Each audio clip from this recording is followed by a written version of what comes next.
Também tá não.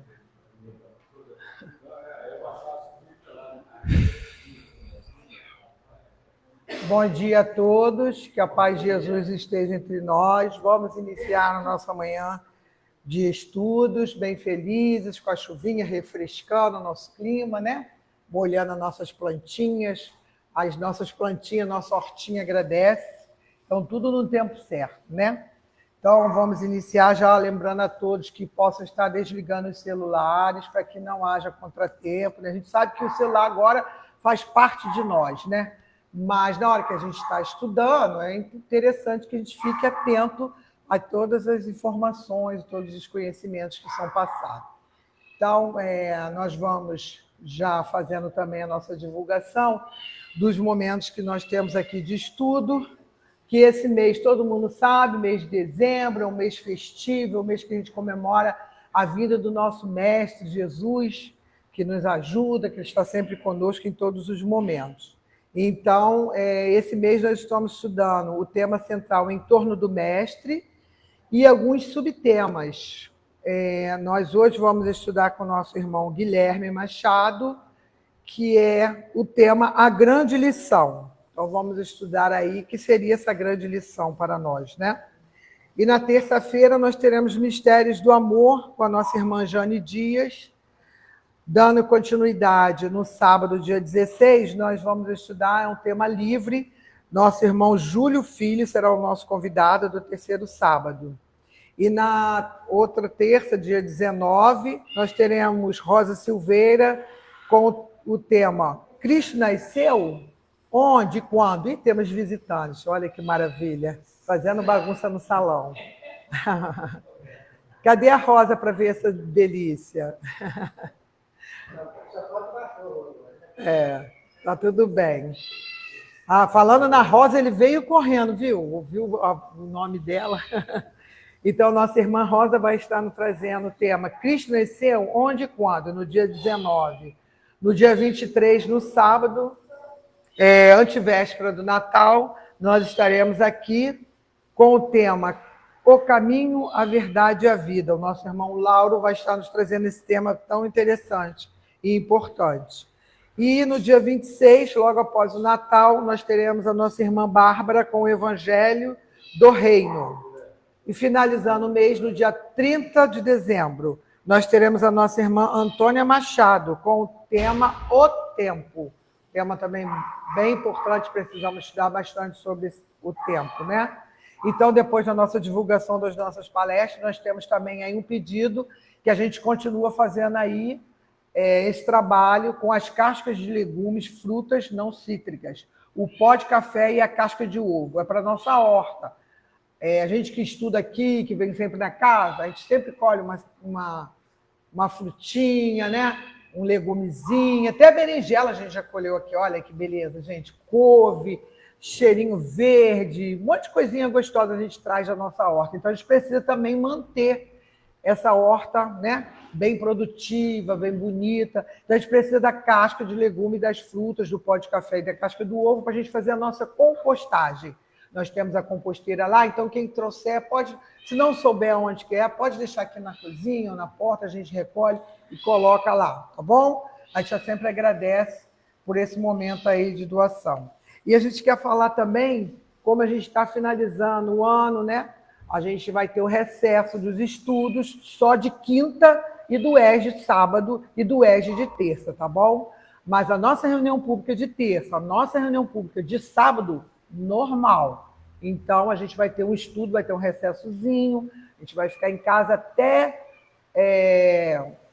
logo a segunda semana, eu acho que 3ª de fevereiro. Depois do carnaval, a gente retorna aí. A gente vai estar sempre divulgando o dia do retorno, tá? É importante estarmos dando esse tempo para a gente se reorganizar, para a gente fazer tudo direitinho, para a gente voltar aos estudos com todo o gás, tá? E como a gente tem confraternização, nós vamos ter a nossa confraternização no dia 15, agora, na sexta-feira, às 18h30. É a nossa confraternização de final de ano. Todos os nossos irmãos que vêm à nossa reunião pública estão convidados, tá? Pode trazer o familiar. A gente só pede que coloque o nome ali na listinha. Eu venho, vou trazer 2 pessoas, vou trazer meu filho e minha nora. Entendeu? Quem tiver para trazer, que a gente gosta de ter um quantitativo para a gente trazer a quantidade certa, né? A gente confraternizar tranquilo e ficar bem feliz. A gente adora esse negócio de confraternizar. A gente adora tudo, a gente adora estudar, a gente adora estar na casa, né? Então, venham todos no dia 15, às 18h30, tá bom? Trazer aí para nós a sua companhia. Então, vamos fazer a nossa leitura da página, que é do livro Momentos de Felicidade, ditada de Valdo Pereira Franco pelo espírito Joana de Ângeles. O tema de hoje, Jesus e a barca. Narra Mateus. E ajuntou-se muita gente ao pé dele, de sorte que, entrando num barco, se assentou. E toda a multidão estava em pé na praia. Está em Mateus 13:2, passando a ensinar. Então, dando continuidade, vamos à leitura. A lição sugere várias reflexões em convites oportunos para o equilíbrio do homem. A multidão, em todos os tempos, sempre tem apresentado esfaimada de pão, de amor, de bens diversos. Na sua necessidade, perturba e perturba-se, tornando-se, não raro, agressiva e destruidora. Jesus compreendia a massa humana e sabia como conduzi-la. Atendeu-a sempre conforme as circunstâncias e de acordo com as suas aflições. Deu-lhe as palavras de vida, concedeu-lhe o pão e peixe, propiciou-lhe refazimento orgânico e equilíbrio emocional, restituindo a saúde sob diversos matizes. Ao seu lado, todavia, sucediam-se as multidões ávidas e exigentes. Com frequência, após atendê-las, ele se refugiava na solidão com Deus, orando e silenciando. Na referida passagem evangélica, afirma-se que Ele entrou na barca, perto, longe da multidão, e após convívio elucidativo pela palavra luminosa, ele passou para outro lugar. Considera estes símbolos: a barca, o destino, a multidão, as tuas necessidades, o mar, a tua jornada. O teu encontro com Jesus não é casual, porém, um compromisso adredemente estabelecido. Ele tem conhecido da tua rota e é o comandante da barca, que sabe conduzir com proficiência e sabedoria. Acalma as tuas necessidades e submete-as à sua orientação, a fim de que sigas em paz. Há convites perturbadores em toda parte, conclamando-te ao desequilíbrio, e te apresentas quase ilhado no tumulto das paixões aos selvajadas. Se já consegues percebê-lo, escuta-o nos refolhos da alma, deixando que suas mãos te conduzam à barca. Não recalcitres nem reclames. Intenta aproximar-se dele pela doçura e ação, vencendo o espaço que medeia entre ambos. Impregna-te da vibração que ele irradia e planifica-te, de modo a dispensares outros alimentos que te pareçam imprescindíveis. Quem veja Jesus não o esquecerá. Todavia, quem se deixa tocar por ele, nunca mais viverá bem sem a sua presença. Uma mulher equivocada sentiu, um jovem rico viu, e seus destinos se assinalaram de forma diversa. Todos os demais que lhe sentiram a alma dúcida jamais foram os mesmos, tornando-se suas cartas de luz e vida para a humanidade.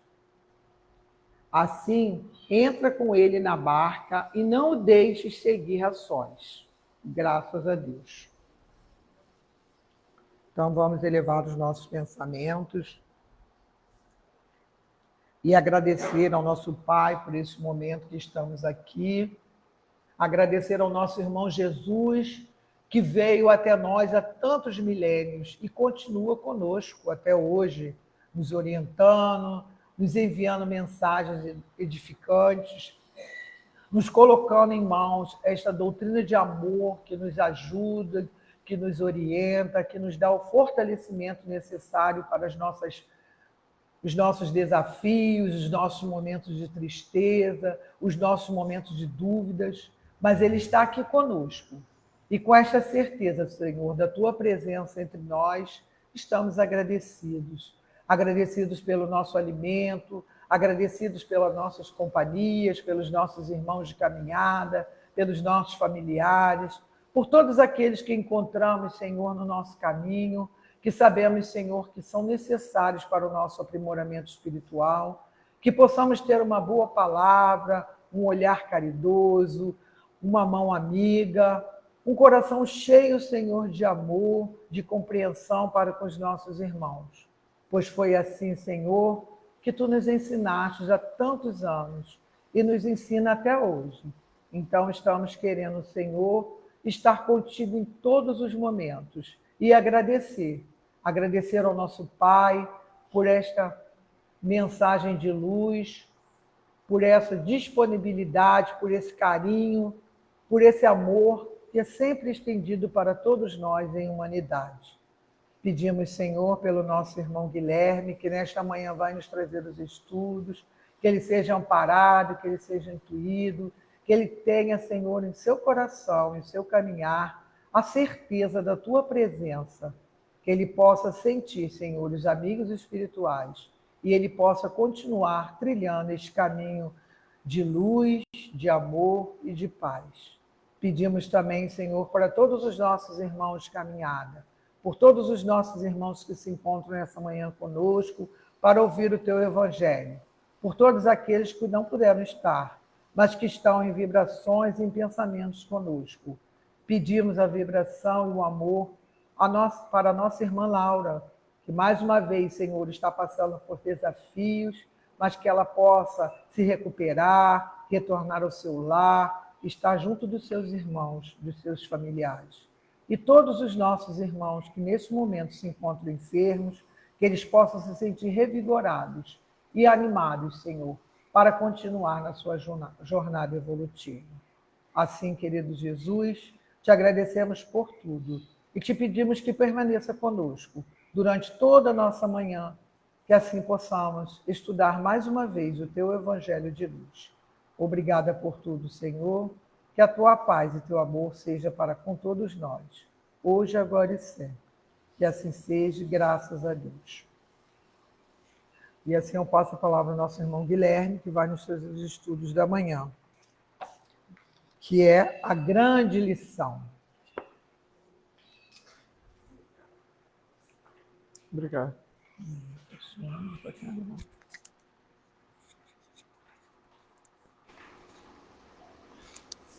Bom dia a todos. Então, hoje a gente vai falar sobre a grande lição. Eu vou começar lendo o texto, né, que está no livro... Acho que é Em Torno de Jesus, Em Torno do Mestre. No sentido aí. O tema é a grande lição e vem dizendo: de todos os prismas e aspectos sobre os quais Jesus é visto e estudado, o Mestre é, a nosso ver, aquele que mais perto nos interessa e que melhor define a sua missão junto à humanidade. De fato, Jesus se apresenta no cenário terreno como um mestre, por isso teve discípulos e ocupou-se em ensiná-los, pela palavra, pelo exemplo. Segundo suas categóricas afirmativas, em tal se resumia e se condensava a suprema razão de sua passagem por este orbe. Mas que teria ele vindo ensinar aos homens? Que matéria, que disciplina seria aquela que justificou e determinou a encarnação do Verbo divino? A propósito de tão magno assunto, assim se exprime o Padre Vieira. A sabedoria divina, descendo do céu à terra, a ser mestre dos homens, a nova cadeira que instituiu nesta grande universidade do mundo, e a ciência que professou foi só ensinar a ser santos e nenhuma outra. A retórica deixou aos Túlios e aos Demóstenes, a filosofia aos Platões e aos Aristóteles, as matemáticas aos Ptolomeus e aos Euclides, a médica aos Apolos e aos Esculápios, a jurisprudência aos Solões e aos Licurgos, e para si tomou só a ciência de ensinar o homem a ser bom, justo, honesto e amorável. Diz bem o grande tribuno lusitano, em realidade, Jesus veio ensinar aos homens a ciência do bem. Esta matéria, porém, como aliás todas as disciplinas, deve ser ensinada mediante determinado método, obedecendo às leis ou aos princípios pedagógicos que regem a arte e a ciência de educar. Assim como a alfabetização é a primeira etapa de toda a instrução, da mesma forma, a ciência do bem tem o seu ponto inicial, a sua primeira fase, sem cujo conhecimento não se pode prosseguir. Esse primeiro passo chama-se humildade. Caridade, brincadeira. Humildade. E por isso que o Verbo divino, ao baixar à terra, deu deste logo com o seu nascimento no estábulo de Betlém, o mais frisante exemplo daquela virtude. Mais tarde, iniciando suas predicações com o Sermão da Montanha, o ensinamento preliminar transmitido foi o seguinte: bem-aventurados os humildes de espírito, porque deles é o reino do céu. Seguindo as suas pegadas, vamos encontrá-lo admoestado, seus discípulos, entre os quais havia surgido a ideia de supremacia, com as seguintes palavras: em verdade vos digo que se não vos converterdes e não vos tornardes humildes como uma criança, não entrareis no reino dos céus. Sabeis que entre os gentios há príncipes e vassalos, e entre eles os grandes exercem autoridade sobre os pequenos. Não é assim entre vós? Mas quem quiser tornar-se grande em vosso meio, será esse o que vos sirva. E quem quiser ser o primeiro, seja o servidor de todos, tal como o próprio Filho do Homem, que não veio para servir, para ser servido, mas para servir. Logo, após ele a destacar, o mesmo ensino através desta tocante exclamação: aprendei de mim, que sou manso e humilde de coração. Só assim achareis descanso para vossas almas.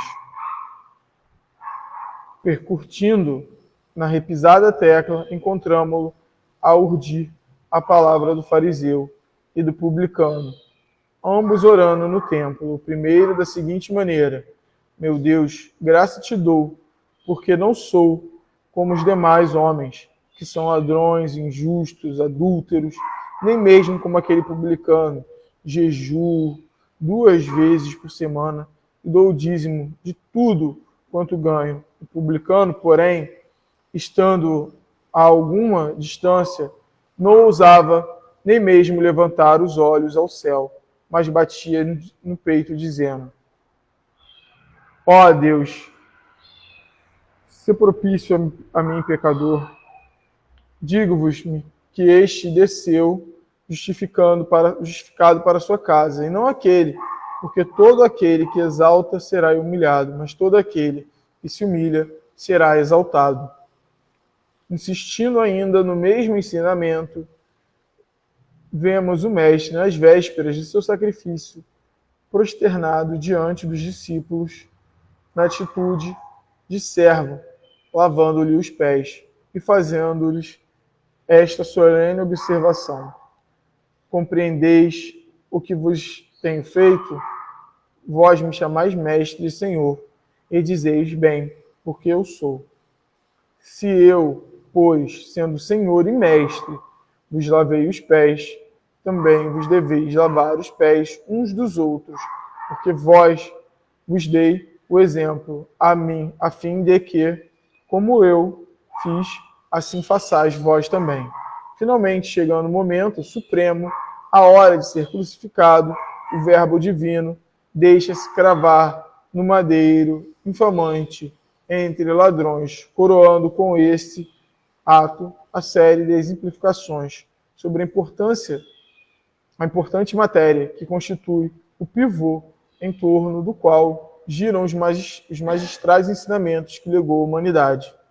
Entre a manjedoura e a cruz, alfa e ômega do cristianismo, vemos refugir em caracteres indeléveis a grande lição que ainda não compreendemos: humildade.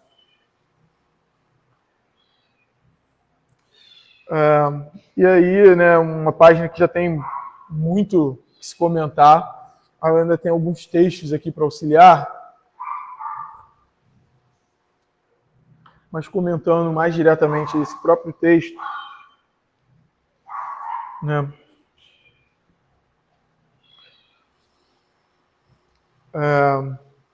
Ele fala, né? Logo, aprendei de mim que sou manso e humilde de coração.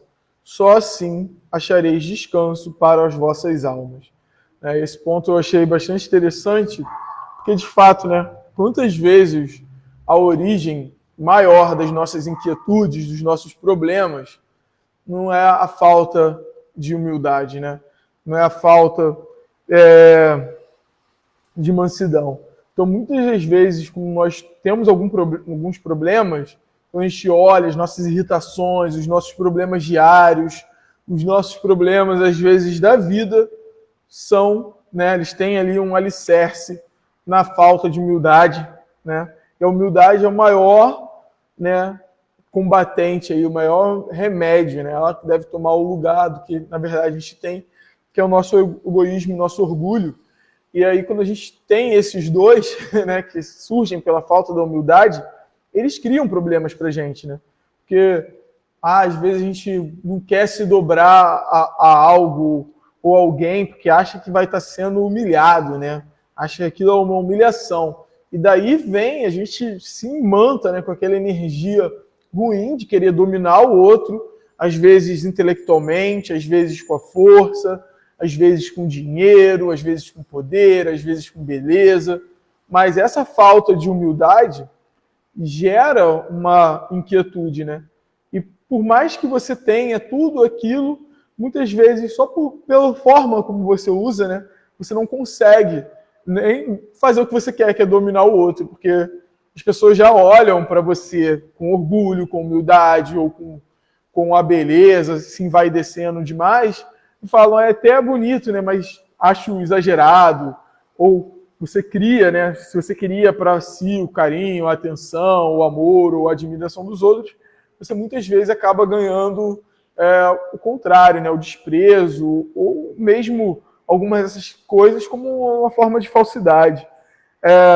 Então, muitas das nossas agonias internas ali, dos nossos sofrimentos, surgem exatamente por essa falta de humildade, né, de se olhar, né, sabendo que tudo que na verdade existe vem do nosso Pai, né? A gente só reflete com o nosso espelho bem opaco ainda um pouco dessa luz.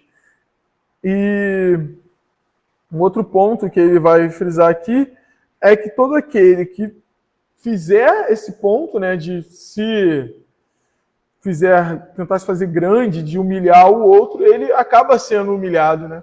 Mas não como uma crueldade divina, mas como uma forma de aprendizado e como uma forma também de sofrimento interno, né?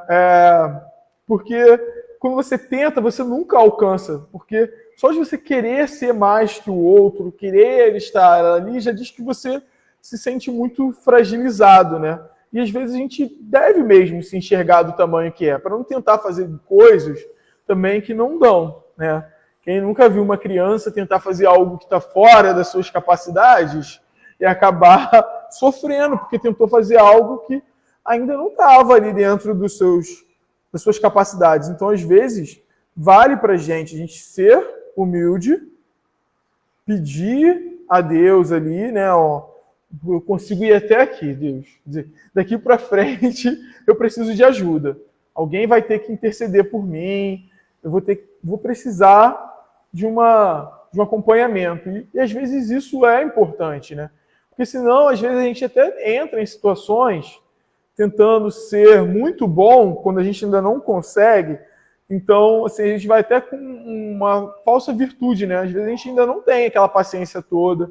Então, às vezes é mais interessante. Tudo bem que a gente tem que treinar também, mas é ir até onde a gente aguenta antes de esbofetear o outro, né? Porque às vezes a gente quer fazer uma coisa que a gente ainda não tem capacidade e acaba, é lógico que a gente tem que ir exercitando, mas acaba no final sofrendo, né? Por não ter noção do próprio tamanho ali, espiritual, assim dizendo. Às vezes, intelectual, moral também, e às vezes pedir essa ajuda, né? Ter essa humildade de se reconhecer do seu tamanho verdadeiro, é importante para você conseguir seguir. Porque a partir dali você cresce, que você fala, olha, eu preciso de ajuda. A partir dali aquela outra pessoa te ajuda ou te dá o conhecimento que você precisa. Ou às vezes a outra pessoa, né, fala, olha, fulano, aqui você já tocou num ponto muito bruto, ainda meu. Daqui para frente as coisas vão ficar piores se a gente continuar interagindo assim. Às vezes isso impede de que o fulano, às vezes por não perceber que continue e você cria ali uma desavença para vidas com a pessoa. Porque muitas vezes isso acontece. Às vezes você acha, né, vai falar assim, não, aqui eu vou suportar tudo. E aí depois você joga tudo pro alto, chuta o balde, não suporta nada. Só que existe o muro da lei divina. Aí você chuta o balde bate lá no muro e te acerta de volta depois. Então não é melhor você lidar com aquele balde, né? Carregar o quanto você aguenta dentro do balde por vez? Às vezes é mais interessante. Então, tem um texto aqui que é bem interessante, que é do Pensamento e Vida. Eu já deveria ter tomado vergonha na cara e comprado um exemplar físico, de tanto que eu uso, mas vem dizendo assim, né, sobre a humildade. A humildade, por força divina, reflete-se luminosa em todos os domínios da natureza, os quais expressam efetivamente o trono de Deus, patrocinando o progresso e a renovação. Magnificente, o sol cada dia oscula a face do pântano, sem clamar contra o insulto da lama. A flor, sem alarde, incensa a glória do céu. Filtrada na aspereza da rocha, a água se revela mais pura. E, em seguida, as grandes calamidades, a colcha de erva cobre o campo, a fim de que o homem recomece a lida. Então, com humildade, a gente também consegue, né, ter esses recomeços. A carência de humildade, que no fundo é o reconhecimento de nossa pequenez diante do universo, surge na alma humana, doentios, enquistamentos de sentimentos, quais sejam o orgulho e a cobiça, o egoísmo e a vaidade, que se responsabilizam pela discórdia e pela delinquência em todas as direções. Então, a falta de humildade gera essa delinquência, e não só humana, né? Não só das leis humanas, mas das leis divinas também, né?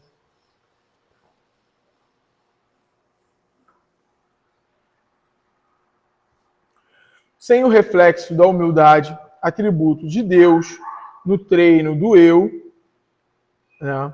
Então, no reino do eu, a criatura sente-se proprietária exclusiva dos bens que a cercam, despreocupada da sua condição real de espírito em trânsito nos carreiros evolutivos e apropriando-se da existência em sentido particularista, converte a própria alma em cidadela de ilusão, dentro da qual se recusa ao contato com as realidades fundamentais da vida. Então, gente, tudo que a gente recebe, beleza, saúde, nossa família, o nosso dinheiro, as nossas capacidades, as nossas habilidades, né? Isso tanto que a gente recebe quanto a gente conquista, né? Porque a gente fala, né? Eu conquistei isso, eu ganhei isso com o meu esforço, mas ganhou porque Deus permitiu, porque Deus te deu, né, essas possibilidades. E todos os nossos irmãos também o ganharão em algum momento que você tem, e às vezes superarão, e às vezes você vai estar numa posição inferior, mas esses recursos, todos os recursos, não são para ficarem encastelados na gente. Eles são feitos para a gente conseguir auxiliar os outros. Quantas vezes, né, por ensinar, por ajudar, por servir, a gente também não é ajudado, ensinado e servido? Muitas vezes, a gente quando faz isso, mesmo que não seja aquela pessoa que ainda pode estar, né, naquele ponto, numa condição não tão boa para te ajudar, por outros, né? Isso tanto no plano espiritual quanto no plano físico, né?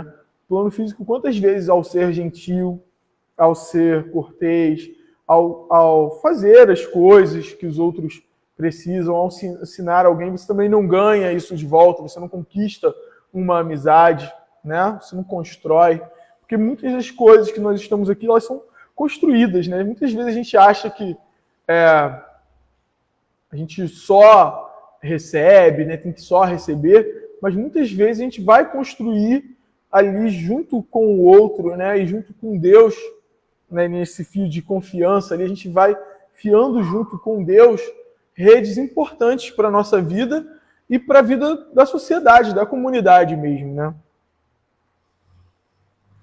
Sob o fascínio de semelhante negação, erguem as orragues de revolta contra todos os que lhe inclinem o espírito ao aproveitamento das horas, já que, sem o clima de humildade, não se vencilha da trama de sombras que ainda se vincula no plano da animalidade que todos deixamos para trás após a auréola da razão. Então, assim, enquanto a gente ainda é um animalzinho, né, o nosso princípio ainda está ali no princípio inteligente, faz sentido, né, você buscar para si todos os recursos que existem num dia, na natureza, no ambiente. E isso mais ou menos, hein? Porque até nos animais a gente já vê bastante cooperação. É lógico que lá é muito mais brutal, né, as coisas, né? Brutal assim pra gente aqui, mas a gente já vê em vários animais sociais a cooperação, e deixar de cooperar é deixar também de ser servido, né? Felizmente pra gente, muitas vezes isso não acontece. A gente deixa de servir em muitos momentos, mas mesmo assim ainda é servido, né? Mas existem casos de morcegos, por exemplo, né, que eles se alimentam e quando um não consegue, o outro regurgita, né, um pouquinho para aquela mãezinha ali ou para aquele outro que não conseguiu, para que ele também se alimente, né? E aí quando um não faz, uma vez é perdoado, na segunda ele já morre de fome também. Então, existe uma cooperação também entre os animais, né? E existe essa rede de cooperação entre todos os seres vivos, né? A gente tem inúmeros casos dos seres vivos cooperando. Isso aí muito mais de uma forma instintiva do que, né, pensada. Mas, conforme a gente evolui, a gente deve deixar o egoísmo de lado e criar oportunidades para os outros, né? A gente vê que muitos dos nossos problemas sociais, que a gente vai ver aqui no Evangelho, eles são criados pelo nosso egoísmo, né? Quando a gente deixa de ajudar, a gente acaba criando mesmo. E é triste ver isso, a gente acaba criando, às vezes, ou pelo menos facilitando as opções para aquele que depois, né, incorrerá ali no crime. Porque, às vezes, tudo que ele precisava era de alguém que orientasse ele, que olhasse para ele, conversasse com ele. Às vezes não é nem a comida, a gente às vezes pensa que é só o material, né? E às vezes não é isso. Muitos, às vezes, têm como exemplo só exemplos ruins. E a gente se nega, às vezes, a dar um exemplo bom, a confortá-lo, né? Às vezes não é só sobre o alimento material. Às vezes é sobre o alimento espiritual, né?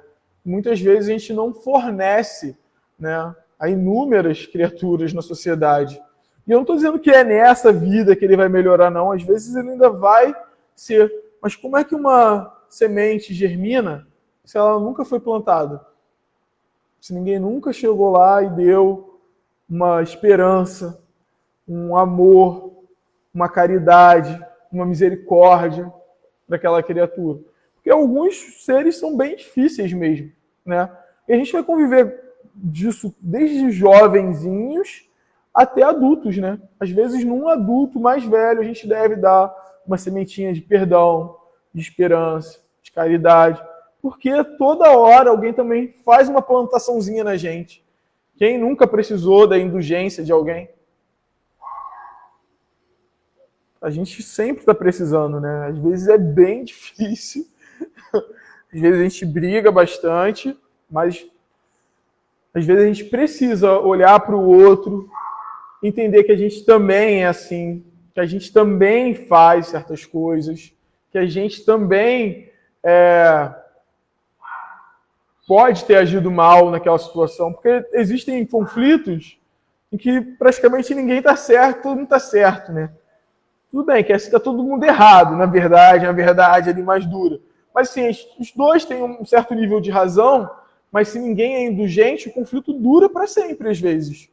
E aí, às vezes, com uma indulgênciazinha de uma das partes, você consegue ali, com algum trabalho, construir, né, reconstruir aquela relação de uma forma melhor. Porque se tem ódio, quer dizer que a gente já está conectado, né?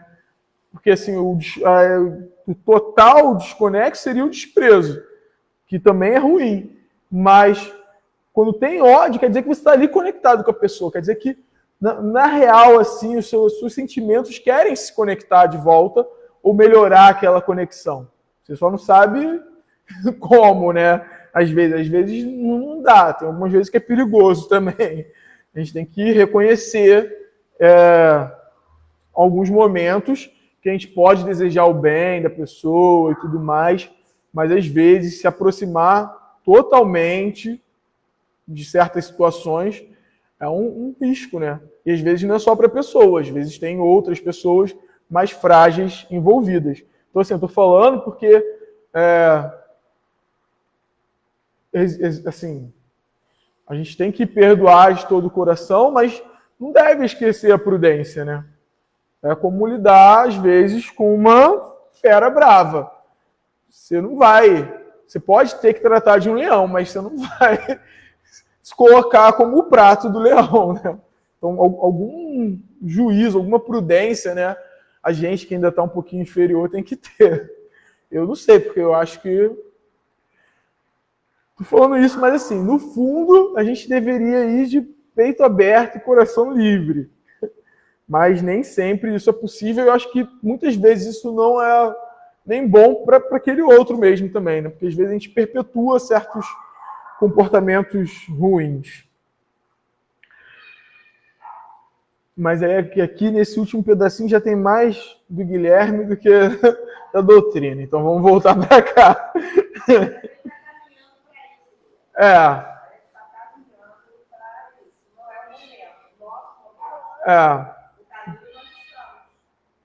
Então, sobre o fascínio, semelhante negação, né? Já falei. Aí, possuída pelo espírito de posse exclusivista, a alma acolhe facilmente o desespero e o ciúme, o despeito e a intemperança que geram a tensão psíquica, da qual se derivam perigosas síndromes na vida orgânica, a se exprimirem na depressão nervosa e no desequilíbrio emotivo, na ulceração e na disfunção celular. Para não nos referirmos aos deploráveis sucessos da experiência cotidiana, em que a ausência da humildade comanda ou incentiva a loucura nos mais dolorosos conflitos passionais. Quem retrata em si os louros dessa virtude, quase desconhecida, aceita sem constrangimento a obrigação de trabalhar e servir a benefício de todos, assimilando, deste modo, a bênção do equilíbrio e substancializando a manifestação das leis divinas, que jamais alardeiam as próprias dádivas. Humildade não é servidão, é, sobretudo, independência, liberdade interior, que nasce das profundezas do espírito, apoiando-lhe a permanente renovação para o bem. Então, assim, não é que você não vai estar escravizado, na verdade você vai estar livre, né? Então,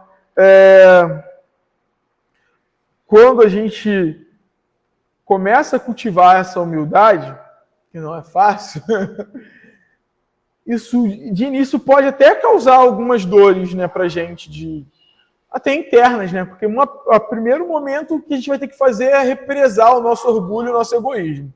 Então a gente vai ter que fazer uma pocinha de veneno em vez de jogar ele.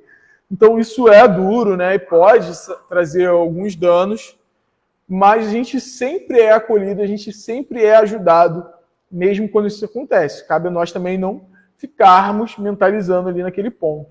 Então, a gente não consegue em si não responder a certas emoções, mas como a gente vai continuar sentindo isso a gente consegue, né? Então, como a gente vai cultivar o que surgiu como emoção, né? Que é aquela resposta primária.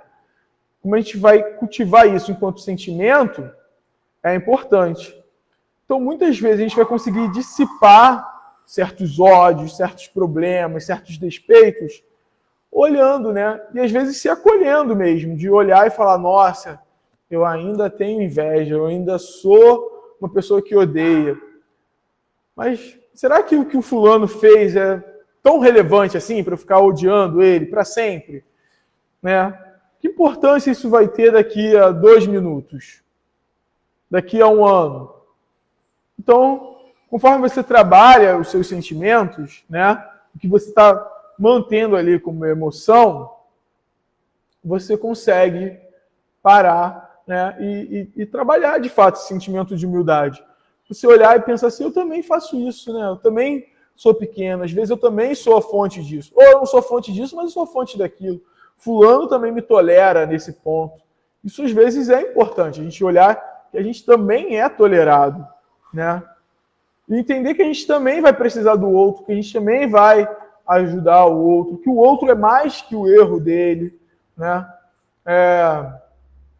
Eu brinco assim que essa questão, né, da humildade e tudo mais, ela é uma questão muito importante, porque assim, eu vivi um desses pontos, num desses momentos de eleição, né, que são super tranquilos para a sociedade inteira, e a gente cria divisões muito intensas e tudo mais, e aí meu primo era de um grupo, eu era de outro, e a gente brigou assim, tal, e parou de se falar, e era assim, um primo que eu amo, assim, e a gente era muito unido, estava sempre junto, e um dia a gente teve um problema, eu tive um problema, na verdade, eu precisei ser ajudado, né?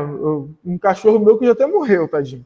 Mas, tadinho não, né? Que ele seguiu o curso dele, que ele morreu velhinho, ele não morreu nem do atropelamento. Mas ele foi atropelado, meu pai não conseguiu ajudar a minha mãe, e aí meu primo veio, levou ele, ajudou o bicho, né? Levou no veterinário, costumo levar, a esposa do meu primo gosta muito de bicho também e tudo mais. Aí a gente teve aquela ajuda ali. E ali, naquele momento de necessidade, né, em que eu era a pessoa que precisava de uma caridade, eu parei e pensei, né? Eu falei, gente, no final, o que é o que o outro, né? Porque às vezes quando a gente entra nessa, a gente se coloca, porque eu estou aqui, eu sou acima, ou eu sou abaixo, ou meu grupo é o mais importante, eu estou com a razão, o outro está com a razão. Cada um tem o seu nível ali de razão e tudo mais. Em alguns pontos, uns estão mais certos, nos outros. Mas quando a gente vê o final ali, se a gente tivesse um pouco mais de humildade, entendesse mais o ponto de vista do outro e tudo mais, ou pelo menos tolerasse, né, tudo se resolveria de uma forma bem melhor, né? Às vezes a gente perderia menos tempo de amizade. Assim, graças a Deus, assim, meu primo está vivo e tudo mais, o cachorro, tadinho, ele seguiu o curso dele, mas por outras razões. Na verdade, serviu até para identificar uma doença dele, a gente conseguiu dar uma condição um pouco melhor para ele. Mas esses dias eu vi uma entrevista de uma atriz que tinha perdido um amigo, e esse amigo dela era, né, muito amigo dela, e eles ficaram alguns anos sem se falar, né, um período longo, pelo menos, por conta assim, de orgulho, de uma briga, né, que seria resolvida com um pouco de humildade. E aí ela falava, né, do que ele morreu um pouco tempo depois, que eles refizeram amizade, e ela falava do quanto ela sentia, né, assim, dava para ver assim, ali em parte da conversa, e as pessoas comentavam também nos comentários desse vídeo, o quanto ela deveria estar sofrendo o tempo que ela perdeu longe dele, né? Porque isso, às vezes, tudo bem, eles vão se reencontrar no plano espiritual, né, em algum momento, mas às vezes a gente perde, de fato, momentos, né, por orgulho, por egoísmo, sem deixar a humildade agir. A gente às vezes perde tempo com aquela pessoa que a gente gosta, que a gente ama, né? Porque às vezes a gente está com ódio, né? Porque às vezes as pessoas acham que não dá, né, para odiar e amar. E na verdade os sentimentos da gente são um pouco ambivalentes às vezes. Às vezes a gente gosta da pessoa, mas está mergulhado ali porque feriu seu orgulho. Então, às vezes o perdão, muito, né, do que a gente precisa fazer, de perdoar, de olhar o outro como um irmão, de olhar para as pessoas necessitadas, as mais difíceis como irmão, vem da falta de humildade, porque você se olha e se vê num patamar fora dele. Mas quando você já viveu aquilo, ou você sabe que você está muito próximo de viver aquilo, você olha para ele como um irmão e você fala, eu poderia estar ali. Isso te torna mais propenso a ajudá-lo. Então, a humildade, ela tem esse fator que é muito importante estar ligado à caridade, né? Então, essa indulgência e essa caridade, né, elas são importantes. Deixa eu andar aqui mais rapidinho. Então, a humildade não é servidão, já falei. Cultivá-la é avançar para frente, sem prender-se, e projetar o melhor de si mesmo sobre o caminho do mundo. Então, quando a gente é humilde, a gente projeta o melhor que a gente tem no mundo. Porque a gente tenta dar o nosso melhor no tamanho que a gente é ali, olhando, sendo humilde, falando, olha, eu posso dar isso daqui, então eu vou trabalhar com o que eu tenho, porque às vezes a gente fica ali numa vaidade, o que vão pensar? Vão pensar que eu não consigo isso, olha, eu... E se você olha e fala assim, não, eu consigo isso daqui, então eu posso te ajudar com isso. E você vai ajudando. Às vezes a gente fala assim, eu não posso dar uma cesta básica para alguém, mas já consegue dar um alimento. Às vezes não vai conseguir dar nada, mas vai conseguir sentar e escutar a pessoa. Nisso daí, às vezes você dá uma ideia que é melhor que a cesta básica.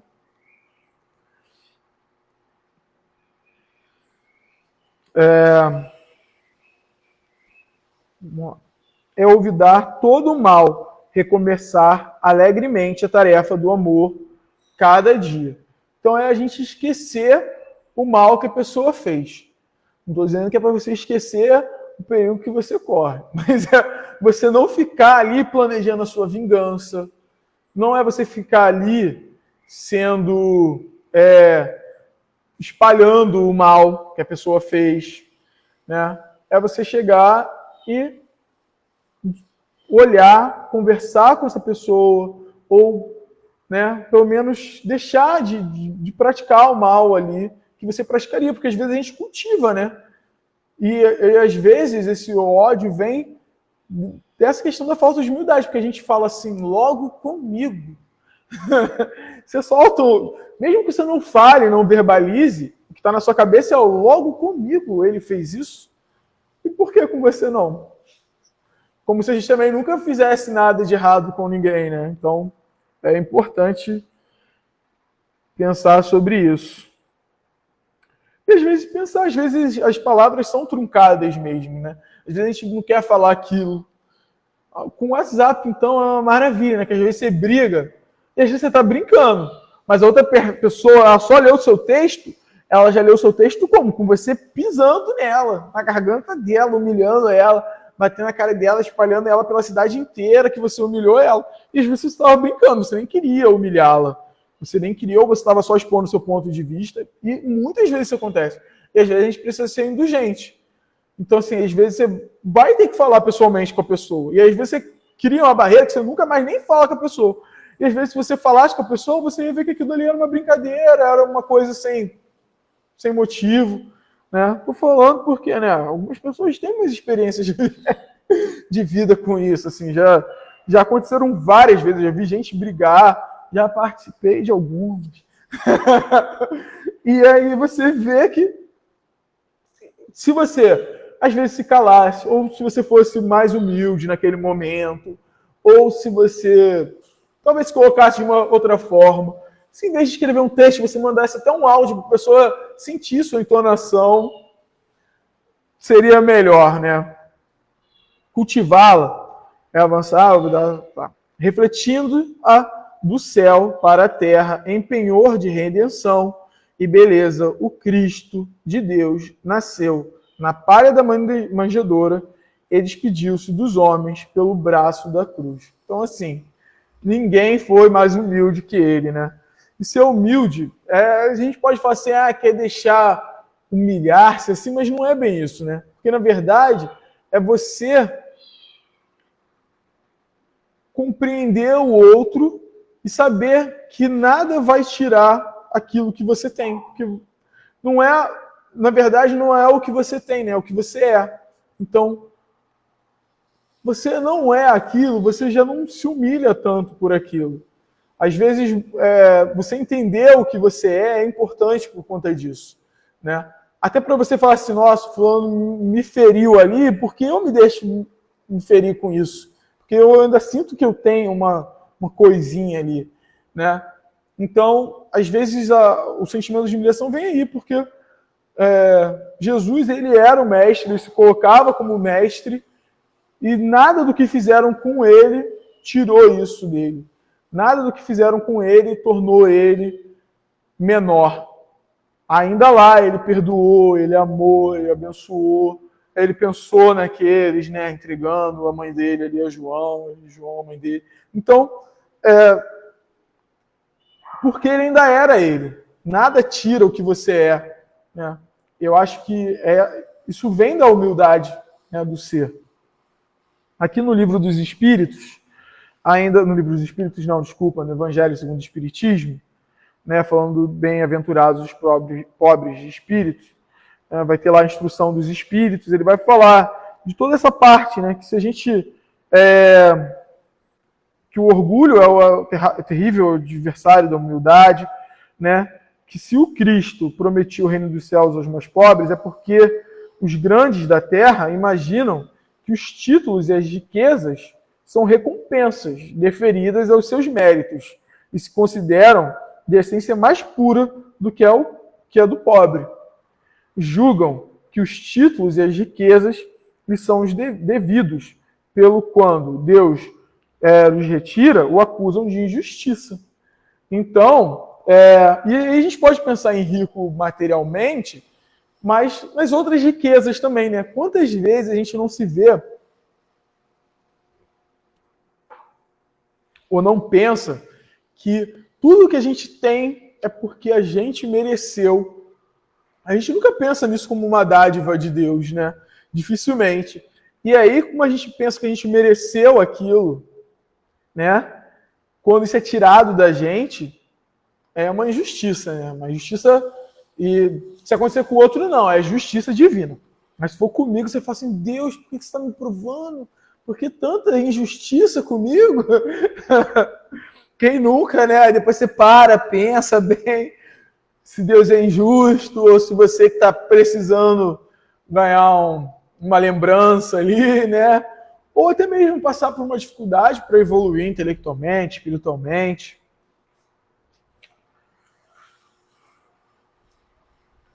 Então, ele fala, né, que se os ricos olhassem, né, se enxergassem como espíritos, né, que são, eles veriam que não existe nenhuma diferença entre eles, né, e o pobre, e ele estaria mais propenso a ajudá-lo.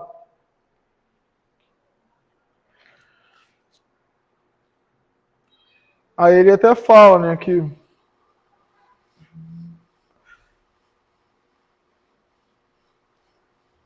ele fala, se te enterras no teu orgulho, quanto então te lamento, pois bem digno de compaixão será. Geralmente as pessoas orgulhosas acabam sendo dignas de compaixão, né? Elas vão precisar de compaixão porque elas vão sofrer. Porque quando você fica orgulhoso, você se coloca lá em cima. E aí já tem até um ditado, né? Quanto maior maior a queda, né? Quanto mais você se alça, maior vai ser a sua queda, porque ela vai te ensinar. E quantos de nós já não fomos ensinados assim, né? Que a gente ficou cheio de orgulho, a vida foi lá, jogou a gente no chão, a gente parou, olhou bem para o alto, onde a gente estava, e falou, nossa, podia com aquele recurso ter feito isso, isso e isso. Ou dessa posição eu poderia ter ajudado fulano, fulano, fulano. Eu poderia ter agido de tal e tal, tal forma. Então ele fala, né, que a humildade e a caridade é que são os títulos de nobreza reais. Então ele fala, sede caridosos, generosos e caridosos, sem ostentação. Isso é, fazei o bem com humildade, que cada um proceda, pouco a pouco, à demolição dos altares de que todos ergueram ao orgulho. Numa palavra, sede verdadeiros cristãos e tereis o reino da verdade. Não continuareis a duvidar da bondade de Deus, quando dela vos dá ele tantas provas. Então, assim, às vezes a gente é orgulhoso, e a gente não é só orgulhoso, não. É isso aí, a gente faz um altar para o nosso orgulho.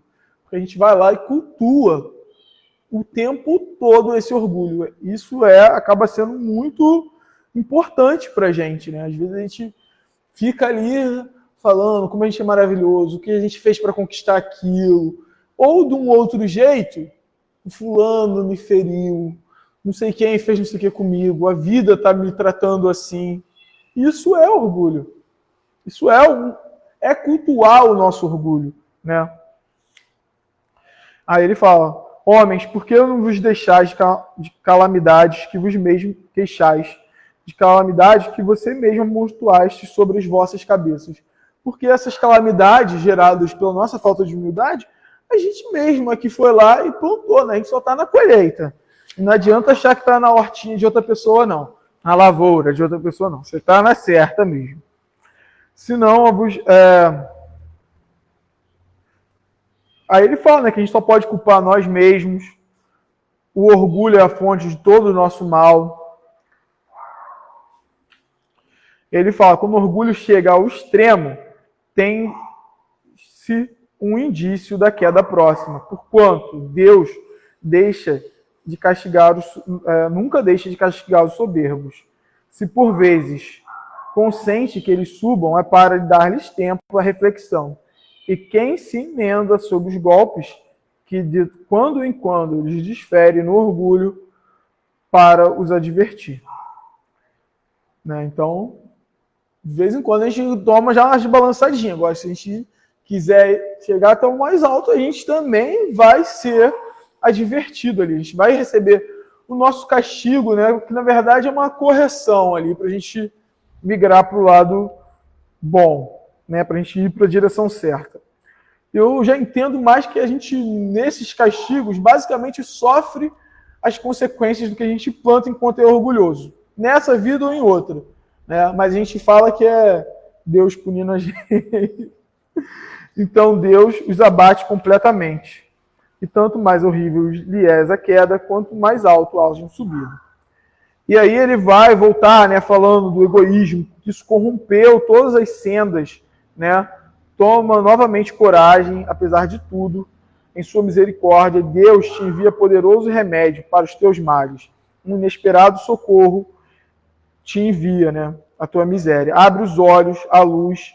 Aqui estão as almas dos que já não vivem na terra, que te vêm chamar ao cumprimento dos deveres reais. Eles te dirão, com a autoridade da experiência, quanto às vaidades e às grandezas da vossa passageira existência. Não. Quanto às vaidades e às grandezas da sua vossa passageira existência são mesquinhas a par da eternidade. Dir-te-ão que lá o maior é aquele que haja sido mais humilde entre os pequenos deste mundo, que aquele que mais amou os seus irmãos será também o mais amado no céu. Que os poderosos da terra se abusarão de tua autoridade, ver-se-ão reduzidos a obedecer aos seus servos, que finalmente a humildade e a caridade, irmãs que andam sempre de mãos dadas, são os meios mais eficazes de obter graça diante do Eterno. Adolfo, bispo de Argel, Marmande, em 1862. Então, gente, com isso aqui eu encerro. Passei um minutinho, perdoe, passei um pouquinho mais, né? Até. Mas me perdoem e eu agradeço que vocês tenham me escutado e dado essa oportunidade de estudo também de hoje. Muito obrigado. Obrigado aos bons espíritos.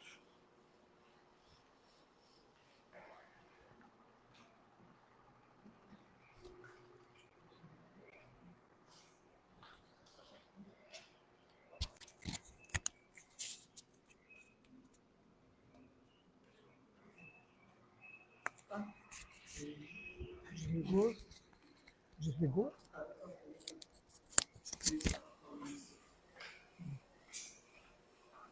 Então agradecemos